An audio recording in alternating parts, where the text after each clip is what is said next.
Hello everyone and welcome to another video today, this time on Project Cars 2. And as you can see from the title, these will be my first impressions of the game. And in the background you can see some gameplay. Actually this is actually the first thing I did on Project Cars 2 on the night I got the game a day early. And this is the first thing I did as the Mercedes-AMG GT3 at Silverstone. It's one of my favourite cars on Project Cars 1, so I thought I'd give it a go on Project Cars 2. And this is basically just my first impressions, and obviously this is obviously quite an early stage of the game's life, so obviously these things will change over time. So if you're watching this down like 2 or 3 months down the line, then obviously things are going to change. So this is actually completely improvised. I don't have any notes, so if I miss anything, then if I forget to comment about anything and you want to comment something and ask me something about the game, then leave it down below in the description. I'll answer it as I can. So let's talk about the game. Just completely honest. Right, so let's talk about graphics first. One of the areas that probably aren't as important. Now, as this is more towards the sim side of things, I'm not saying completely sim at all, but as it's towards the more sim side of things, the graphics are not obviously incredible. They're very good though. The message from Project Cars 1, graphics were not great, but on Project Cars 2 the graphics are much better, and generally for the graphics they're very good. I mean they're not bad whatsoever. I know on the PC side I think some people have been complaining about graphical inconsistencies.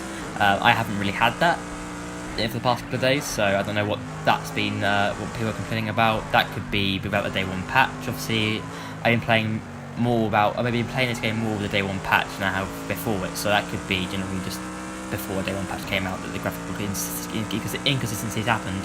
But in my opinion, I haven't had any graphical inconsistencies whatsoever, and the game's been running very fine. Frame rate's been good. Offline, I'll talk about the online later. But other than that, the graphics are very good. Big step up from Project Cars 1, and I can't complain really. I'm very happy with them. On to the next topic, the handling model. Now, the handling model is very good. It's a big, it's a big step up from Project Cars 1. Project Cars 1, you had where you had the car, when you're losing the car, it was very hard to catch it. On this game, it is easier. Specifically on the pad. Obviously, I run on the pad. I don't have a wheel yet. I am looking to get one soon. Of course, that's going to happen eventually. Don't really know when. But on the pad, the handling is much better in terms of being able to catch the car. When you lose it, you will be able to catch it. And I think it's the same goes with the wheel as well. I've been talking to some people with the wheel, and they've been saying the same thing. It's easier to catch the car when you're losing it, and that's fantastic. That's what we all wanted as players, because it makes it much more enjoyable. Grip-wise, in terms of turning into the corners and hitting the apexes, it's much easier. And generally, it's just much more of an enjoyable experience than Project Cars 1, in my opinion. So that's really good in that sense. On this lap, you're seeing right now is obviously the first actual race I did, and first thing I did actually on Project Cars 2 as a good comparison, and it was, for me, on the pad, very understeery. Now obviously I haven't fiddled around with any pad settings. What I can assure any pad users that actually are watching this video is that straight out the gate, you don't have to fiddle with anything. The game plays well on the pad. I didn't have to change anything with it. It is perfectly fine. There's nothing wrong with it. But it is understeery, and it does take some time to get used to. Probably in the excess of 5 hours of playing it. It does take that probably to get used to the pad. I'm sure I'll be able to tweak some settings with it. I will be tweaking the settings on my pad soon. I can probably get a bit more pace out of it with more confidence with the pad. But the pad is playable straight out the gate, which is fantastic for those people who have the pad and who can't afford the wheel. And it just generally is just much of a step up from the last game, where it was so hard to play with the pad. Obviously I use the pad a lot with my league racing stuff. That's only because I played a lot of it. On this game, it doesn't take too long. You can pick it up and play it on the pad with no issues. So that's good. That's very good. The online is the next topic. The online is a bit interesting. It's not bad. I think connection-wise, the actual server itself, it's not really bad. For example, basically for an example, in terms of the actual online experience when you're racing against players, people are not lagging. So for example, they won't disappear, they won't lag back into you, they won't swipe you, they won't be in one place and be in another place, there won't be any desync stuff. So there isn't like that at all. It is the connection, the core connection of the server. It seems to be fine, but there is issues with disconnections from the session, where you'll load into a session and you just disconnect. That's something to do with the server again, but the core connection to the server seems fine. Cars don't lag, and no matter how bad the connection is, it seems to me, and it seems to everyone who's played it online for a fair bit, because I've played more of the online on the so far on this game than actually playing single player. It seems to me that the actual core connection is fine. I was racing against, obviously I'm in EVR, and us as a team went on the game. I think 8 of us were on the online session privately, and we were not lagging. We have different connections obviously to each other, and we were not lagging whatsoever. So that was really good to know that and to experience that. So the actual core connection is fine, but it's just things like disconnection from lobbies that need to be fixed, because that is a game breaker. But I'm sure they will fix it. I've heard that the PC's actually got a patch out already for that, and it has fixed. It is, I don't know what reports to say, but I think it's actually helped it. So the actual getting connected into a lobby, that's fine now. I think it's been sorted on PC, and I'm sure the console will have some sort of update in the next couple of days, which is fine. So the online's a bit irritating at times, and that is annoying. There are some glitches as well. For example, the HUD, as you can see in this gameplay, the NSX at Austria, which is absolutely amazing. I love this stuff in this game. You can see you've got the rear mirror, looking backwards, which is also something that I like. However, sometimes this goes off and you can't get back, which is very interesting. That's a glitch that I've discovered recently. Very annoying, and it doesn't help with your spatial awareness in terms of who's behind you, where they are. And I do refer to that rear camera a lot when I'm racing, specifically in bonnet camera and cockpit camera. I don't use third person, so I can't see who's behind me. So that helps my spatial awareness, and if it goes, it causes some issues in terms of I have to be much more polite to people when racing them. So that's a glitch that happens online, and I think it happens. It doesn't happen offline so much; it's mainly online. Another issue is a sound glitch. You do lose engine sound at some points online. Another glitch that is annoying.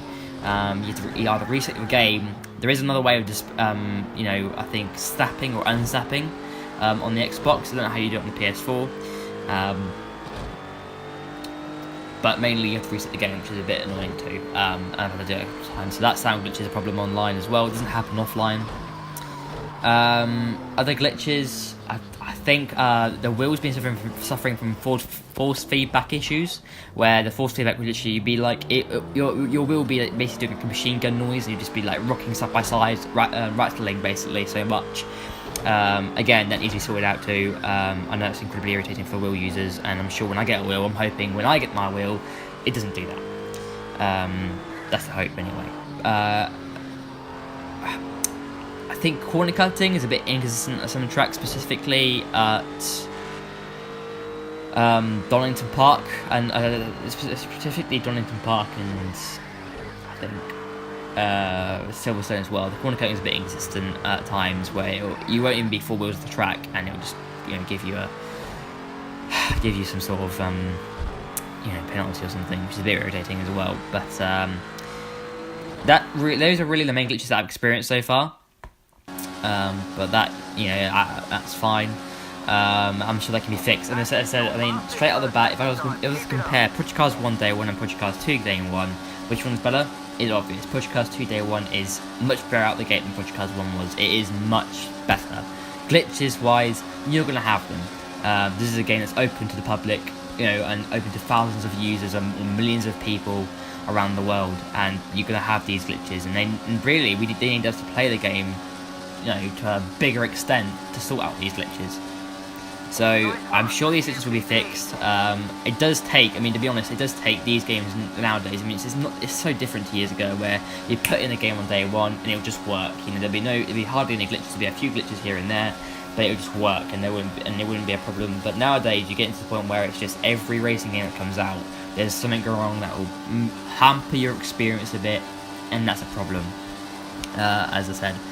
This game, glitches wise, not game breaking. They can be fixed quite easily. There are small glitches, but there's a decent amount of small glitches that need to be fixed soon, so it stops turning people off. But other than that, the actual game itself is very, good. I really I've been enjoying it. The handling's fine.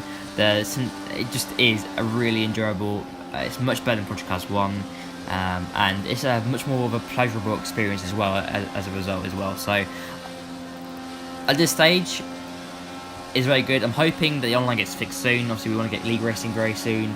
I'm sure it will. It's not the connection itself, as I said earlier, isn't bad. It's not to the point where it's going to, destroy itself. It's the actual connection between players is fine. It's just the lobbies, when you try and enter a lobby, you just disconnect and you lose, and you've got some certain glitches online that you don't get offline. So those things can be fixed.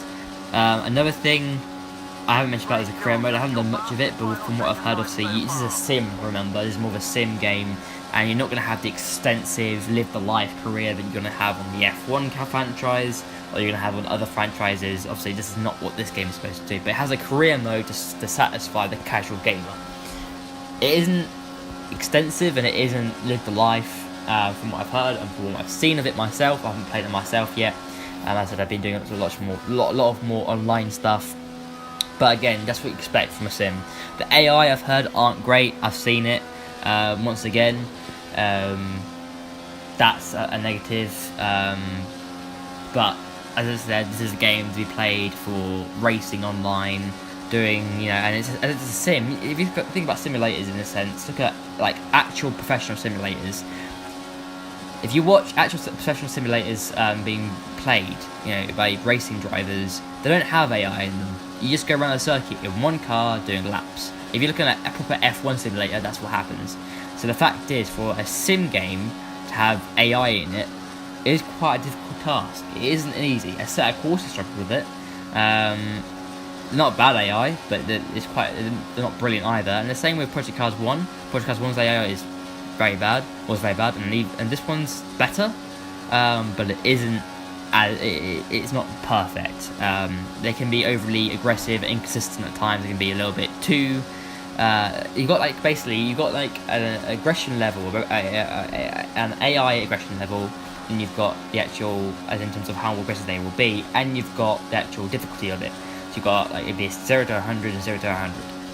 You can change the aggression level at times, but sometimes again it's very consistent. They'll be aggressive at one point, and they'll be very, a little bit too cautious at other times. So that is an inconsistency of the AI. But overall, if I were to talk overall about this game, would I recommend buying it now?